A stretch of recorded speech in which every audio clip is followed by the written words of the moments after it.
오늘 은혜 받으실 하나님의 말씀을 함께 보도록 하겠습니다. 오늘 은혜 받으실 하나님의 말씀은 베드로전서 1장 1절에서 5절 말씀이 되겠습니다. 베드로전서 1장 1절에서 5절 말씀입니다.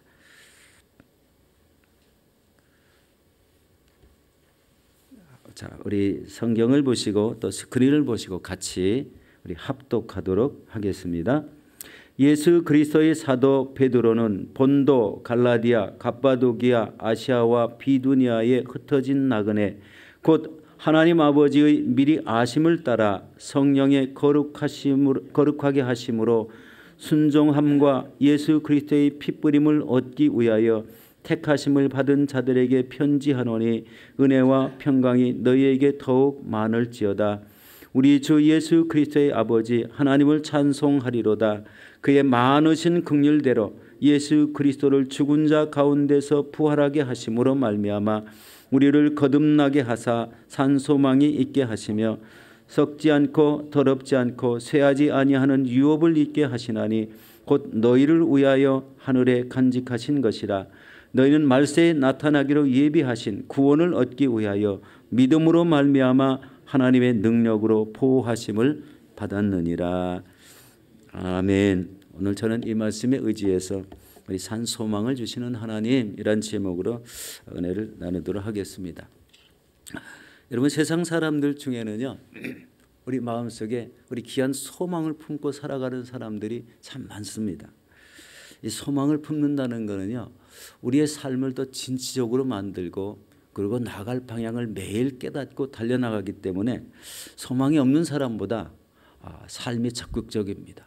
그리고 바라보는 눈이 다르죠. 여러분, 젊은 시절 이 강철한 카네기가 생활이 너무 어려워서 이 집집마다 방문하며 이 판매하는 이런 일들을 했다고 합니다. 어느 날 집집마다 다니다 보니까요, 어느 노인 집을 이렇게 방문하게 됐습니다. 그런데 그 집에요, 이 벽에 아주 멋있는 이런 그림 하나가 발견되는데, 우리 그 썰문에 밀려가지고 우리 배가 이렇게 한쪽으로 백사장에 이렇게 치우치고 또 그 노젓는 노가 우리 백사장에 떨어져 가지고 이렇게 우리 별 형태가 없이 이렇게 놓여 있는 이런 그림을 보게 되었습니다. 그 그림이 마치 자기 현재 자신의 이런 우리 생활과도 같아 가지고 그 그림이 꼭 그냥 지나치는 그림이 아닌 그런 그림이 되었습니다. 그런데 그 그림 하단에 이렇게 글자가 쓰여져 있었습니다. 반드시 밀물 때가 온다. 이 말씀을 딱 읽고 나서요, 그 마음에요, 생각하지 못한 용기와 이 감동이 되게 됐어요. 자기 처지를 보니까 맨날 썰물 빠지듯이 뭐가 싹 다 빠져가지고 생활이 너무 궁핍하고 어려웠는데 밀물때가 온다니까요. 마음에 소망이 생기고 깊은 감명을 받게 됐습니다.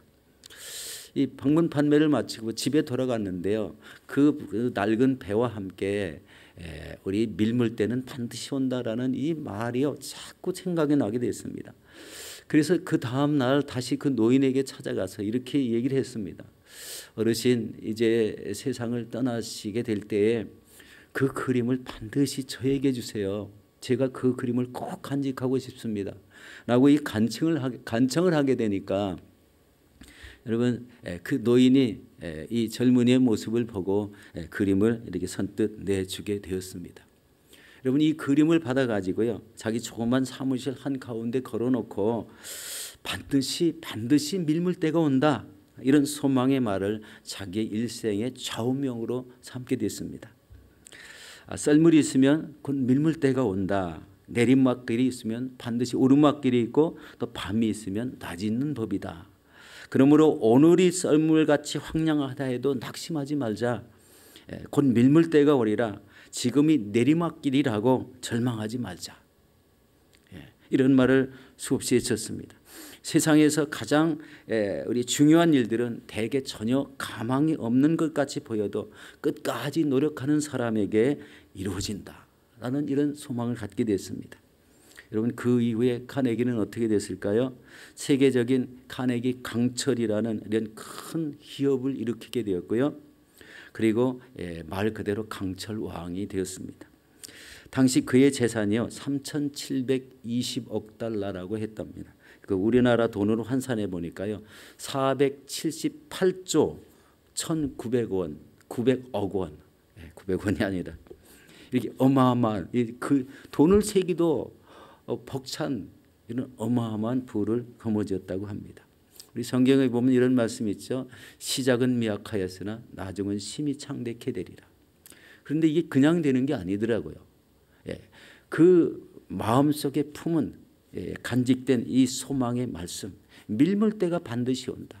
내 인생이 썰물 때 같이 황량한 이런 모습이지만 반드시 하나님은 나에게 밀물대를 주신다는 이런 소망을 품고 산 결과가 바로 이런 어마어마한 그 인생 결과를 맞이하게 되었습니다.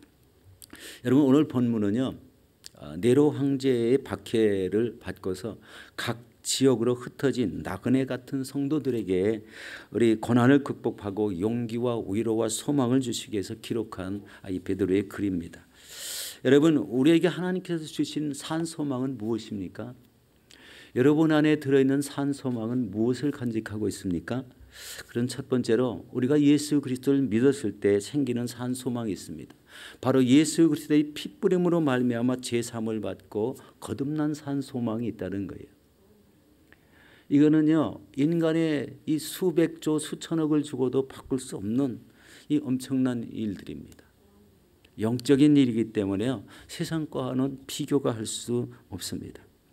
바로 베드로전서 1장 2절에 이렇게 말씀합니다. 함께 보겠습니다.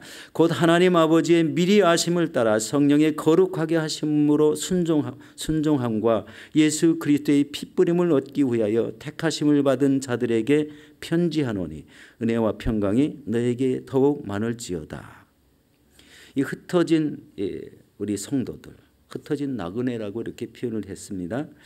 이 택하심을 받은 자, 그 네로의 박해를 피해서 여러 각지로 흩어져서 숨어 지내는 이런 흩어진 성도들에게 편지한 내용입니다. 그러면 그들이 어떻게 택하심을 받았다고 했습니까? 바로 예수 그리스도의 핏부림을 얻기 위해서 택함을 받았다. 이 핏부림을 얻기 위해서 택했다. 베드로의 표현이 좀 특이하죠. 우리는 그냥 예수 그리스도의 보혈의 능력으로 제사함을 받았다 이렇게 하지 않고 예수 그리스도의 핏부림을 얻기 위해서 택함을 받은 자가 되었다. 이 말은요 예수님의 보혈로 무슨 은혜가 있습니까? 제사함의 은혜가 있습니다. 우리의 죄를 고백하면 그 핏부림의 은혜로 말미암아 거듭난 산소망을 갖는다는 거예요. 여러분도 예수 그리스도의 이 십자가 보혈로 그 모든 죄악을 용서함 받고 거듭난 산소망이 있습니까? 우리 모두에게 다 있습니다. 그런데 이것을 입술로 고백하고 나는 예수님의 보혈로 핏부림을 받고 그리고 제사함을 받고 나에게 거듭난 이런 산소망이 있다. 라는 이런 생각을 여러 번 되뇌어 보십시오. 그러면은요 자기도 모르게 내 안에 산소망이 있고 나는 하나님에 속한 자다라는 이런 확실한 우리 깨달음이 이 안에 오게 될 줄로 믿습니다. 예수 그리스도의 핏부림을 얻기 위해서 택하심을 받았다. 이 얼마나 이 마음의 기쁨이 뭡니까? 여기서 이 핏부림의 은혜는 인간의 죄를 대속하기 위해서 흘리신 그 보혈을 의미합니다. 우리 히브리서 9장 27절에 이렇게 말씀합니다. 율법을 따라 거의 모든 물건이 피로써 정결하게 되나니 피 흘림이 없은즉 제사함이 없느니라. 여러분 이 핏부림을 통해서 우리의 죄를 대속해 주심으로 우리는 바로 이 거듭나게 되었고 그리고 산 소망 안에 거하게 되었다는 것입니다. 그리고 우리가 이 속죄함을 받은 것은 삼일체 하나님의 역사하심을 통해 이루어졌다는 것을 우리 베드로 사도가 밝히고 있습니다. 하나님 아버지의 선택하심과 성자 하나님의 희생하심과 성령 하나님의 거룩해 하심으로 이렇게 이루어졌다. 그 속죄의 과정을 삼일체 하나님께 이렇게 함께 연관되어서 설명을 하고 있습니다. 이 두 번째 산 소망은 바로 하나님의 많으신 긍휼하심입니다. 우리 베드로전서 1장 3절 말씀을 같이 보도록 하겠습니다. 우리 주 예수 그리스도의 아버지 하나님을 찬송하리로다. 그의 많으신 긍휼대로 예수 그리스도를 죽은 자 가운데서 부활하게 하심으로 말미암아 우리를 거듭나게 하사 산 소망이 있게 하시며 라고 이렇게 말씀합니다. 여러분, 하나님 아버지의 많으신 긍휼대로 예수 그리스도를 죽은 자 가운데서 부활하시게 하심으로 우리를 거듭나게 하시고 거기에 따른 산 소망을 갖게 하셨다는 거예요. 여러분, 하나님의 긍휼하심이 없으면은요, 우리는 다 죄인이에요. 하나님 나라를 갈 수도 없습니다.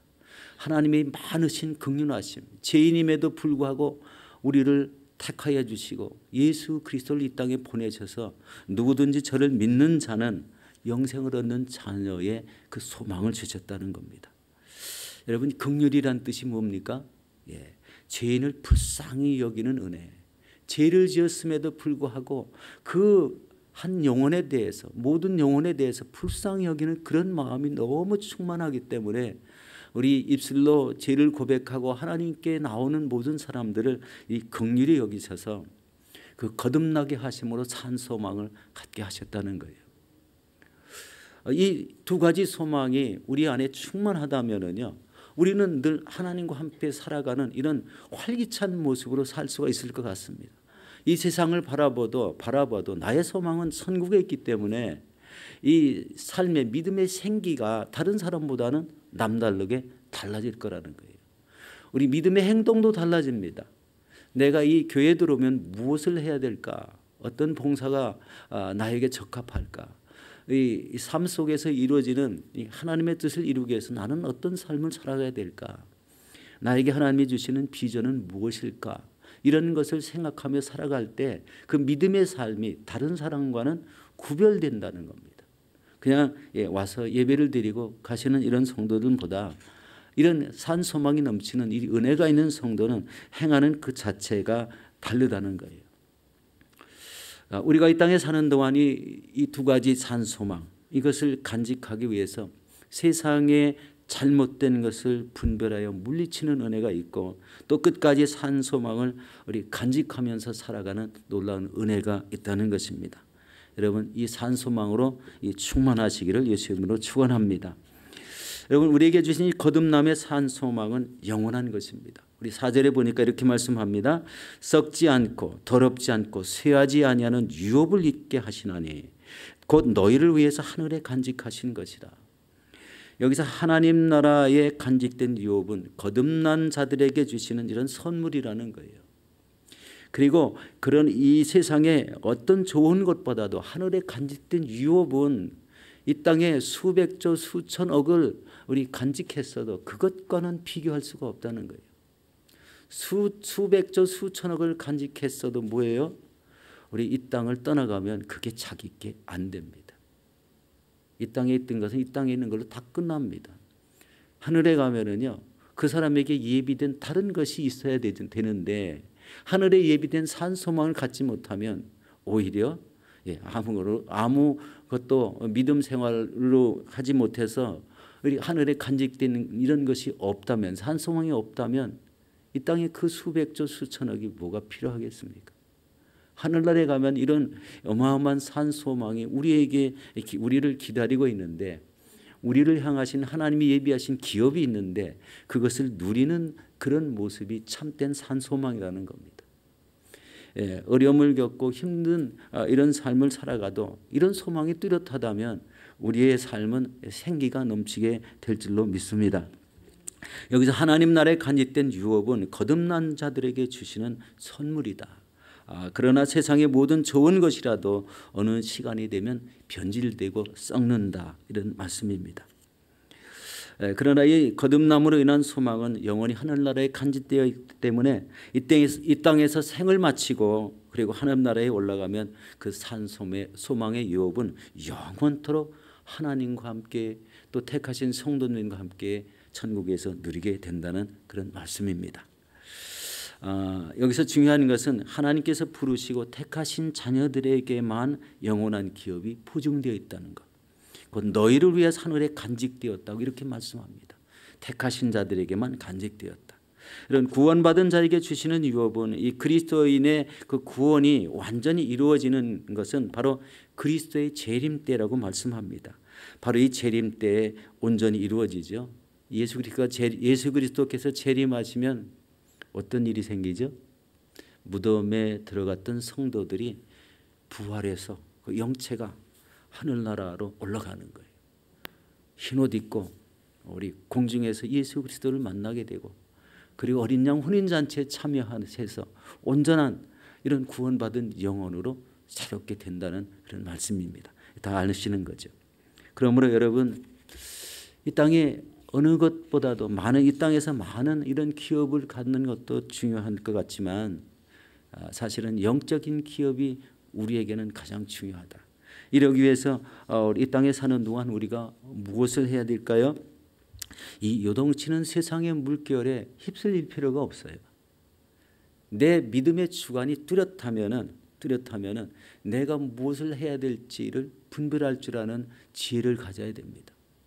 전쟁이 일어나서 지금 전 세계가요, 경제적으로 엄청난 이런 타격을 받는 걸 봅니다. 어느 권사님이 말씀하시는데 배추 한 박스가 160불이라는데 옛날같이 실한 이런 박스 배추 한 박스가 아니라 이 볼품없는 박스 한 박스가 160불이라고 얘기를 들었습니다. 조그만 상추 하나가, 보잘것없는 상추 하나가 뭐 8불이라고 뭐 이런 얘기를 하는 걸 듣고요, 요즘 물가의 경제적인 타격이 너무 심하다. 이 세상의 흐름이 이제 앞으로 좋아질 기미는 잘 보이지 않고요, 나빠지는 것만 자꾸 이렇게 보이지 않습니까? 이럴 때 세상에 요동해서 먹고 사는 문제로 인해서 믿음이 나태해지거나 게을러지거나 이렇게 소원해서 믿음 생활은 안 되고 먹고 사는 문제에 집중하다 보면 이 믿음이 희미해질 수가 있습니다. 이런 세상에 요동치는 물결에 휩싸이지 말아야 된다는 거예요. 이 두 번째는 하나님 믿는 이 굳건한 믿음으로 내 자신과 세상을 이기는 삶을 살아야 돼요. 내 자신이 이겨지지 않으면 세상을 이길 수가 없습니다. 감당할 수가 없는 삶이 되겠죠. 그리고 세 번째는 하나님 일에 적극적으로 헌신하고 충성하는 이런 모습이 있어야 됩니다. 이런 헌신과 충성의 모습은 하늘나라의 또 다른 상급으로 이어지게 될 줄로 믿습니다. 우리 사랑하는 성도 여러분, 우리는 하나님의 은혜로 택하심을 받아 하늘에 간직한 이런 산 소망을 가진 이런 사람이 되었다는 것을 확신하시기 바랍니다. 예수님의 피비를 받아 제3의 은혜로서 거듭난 산 소망, 그리고 아버지 하나님의 그 많으신 긍휼하심으로 거듭난 산 소망, 이것을 끝까지 간직하시며 또 하나님 일에 적극적으로 충성하시고 헌신하시는, 그리고 하나님 일에 적극적으로 이렇게 봉사와 또 하나님의 일에 헌신하시는 저와 여러분들이 되시기를 예수 이름으로 축원합니다.